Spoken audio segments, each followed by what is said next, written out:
So sisimulan ko na ang recap, partner. Yeah. Umpisahan natin sa hip-hop dance style. Wow! Na ibinigay ng tandem ni Vision Patrick at Zeus sa tulong syempre ni Coach Dun.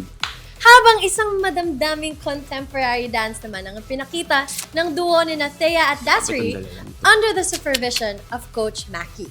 Syempre, festive feels naman ang ibinigay ni Glyza and JM sa kanilang samba dance sport na ginabayan syempre ni Coach Louie and Coach Cheng. Nakakapagod na breaking naman ang ibinida ni Rojo at Joshua sa loob ng dance floor katuwang si Coach LA. Isang sexy femme dance naman ang ipinamalas ni Faith and Kakay under ni Coach Eljon. Oh, ito, hindi rin papahuli ito. Ang duo na Vision Patrick and Zeus at Thea and Dasuri ang nagtapat doon Sa sa dance-off. At sa huli, ang nagtagumpay ay si Thea and Dasuri na nanalo at tinanghal bilang Pop Dance Star Duo of the Week. Ang daming nangyayari, no? Ang bilis ng pacing natin. Parang umpisa pa lang, okay, pasabog.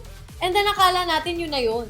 But then episode 2, episode 3, Papalit ng partners, mga ganyan. nagbabago eh.